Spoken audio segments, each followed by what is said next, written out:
Bonjour les amis, bienvenue sur une nouvelle vidéo. J'espère que vous allez bien. سلامونه ملګرو ښه راغلاست. هیله ده چې روغ او جوړ او د صحت په جامو کې به پټیاست. راځئ چې نن په فرانسوي ژبه کې یوه نوې موضوع زده کړو. په فرانسوي ژبه کې د وختونو په اړه زده کړه وکړو. دا چې موږ په کوم وختونو کې کوم فعلونه څه رقم صرف کولی شو، څه رقم کارولی شو دا زده کړو. یعنی په تیر وخت کې څنګه کارولی شو، په اوسني وخت کې څنګه کارولی شو، په راتلونکي وخت کې څنګه کارولی شو. او دا چې کوم فعلونه په کوم وختونو کې څه رقم کاریږي دا به ټول تشریح کوو. خو نن یوازې د لومړۍ ډلې فعل تشریح کوو. د ویډیو تر پایه سره پاتې شئ. که چیرې تاسې په لومړي ځل زموږ دا ویډیو ګورئ، تاسې کولی شئ چې زموږ په ټولنیزو رسنیو کې زموږ نورې ویډیوګانې هم وګورئ او له موږ سره پاتې شئ. راځئ چې درس زده کړو، د ویډیو تر پایه سره پاتې شئ.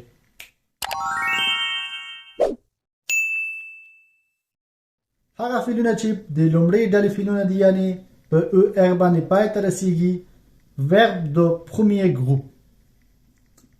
Le verbe de premier groupe termine par ER. د لومړۍ ډلې فعلونه لکه څنګه چې تاسو پیږئ په ER باندې پای ته رسیږي. راځئ چې یو څو فعلونه یې په ګډه دلته سره ولولو او په دریو زمانونو کې وکاروو. verbe travailler.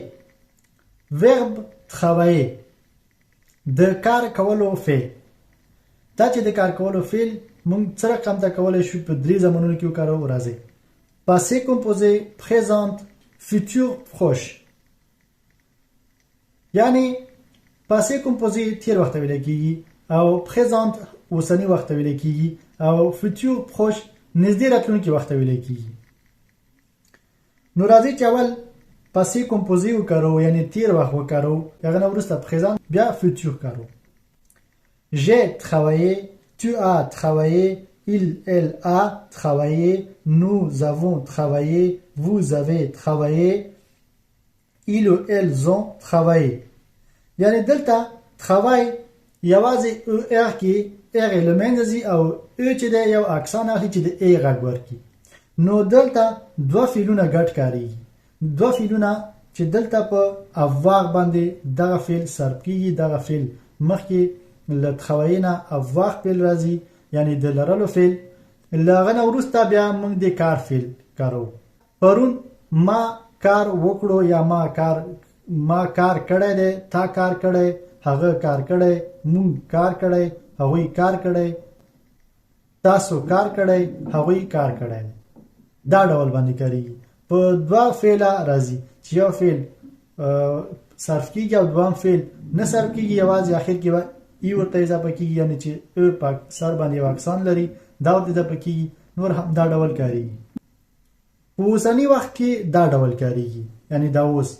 je travaille, tu travailles, il travaille, elle travaille, nous travaillons, vous travaillez, elle travaille, il travaille.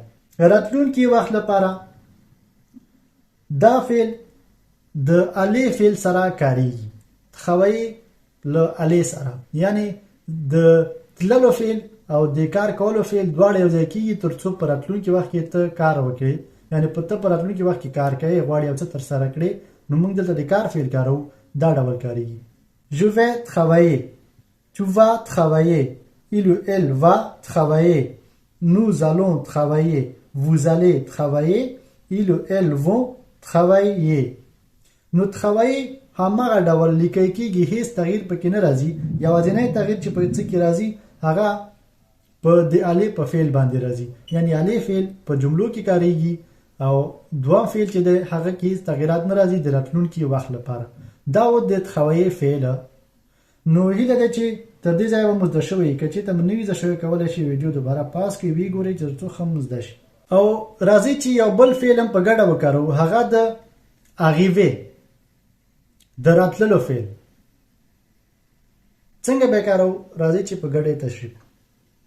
د passé composé لپاره، یعنی د تیر وخت لپاره، دا فعل په être باندې کاریږي، یعنی د یم په فعل باندې کاریږي، ځکه چې دلته یو 14 فعلونه دي شاوخوا کم و زیات چې هغه په être باندې کاریږي. نو ټول فعلونه په تیره زمانه کې په avoir باندې کاریږي. نو انشاءالله هغه به هم زده کوو، خو لومړی به دغه دوه فعلونه زه تشریح کوم. له هغې وروسته بیا دې لپاره چې ویډیو اوږده نه شي همدغه لږ بس دی. arrivé, tu es arrivé, il ou elle est arrivé. Nous sommes arrivés. Vous êtes arrivés. Il ou elles sont arrivés. په اوسني وخت کې j'arrive, tu arrives, il ou elle arrive, nous arrivons, vous arrivez, ils ou elles ont arrivé. په futur proche کې په راتلونکي وخت کې دا بیا هم په اله باندې کاریږي په داله په فعل سره کاریږي. Je vais arriver, tu vas arriver, il ou elle va arriver, nous allons arriver, vous allez arriver, ils ou elles vont arriver. نو دا ملګرو دوه فعلونه په فرانسوي ژبه کې چې په دریو وختونو کې مو کارول هیله ده چې یو څه به مو زده شوي وي ترېنه.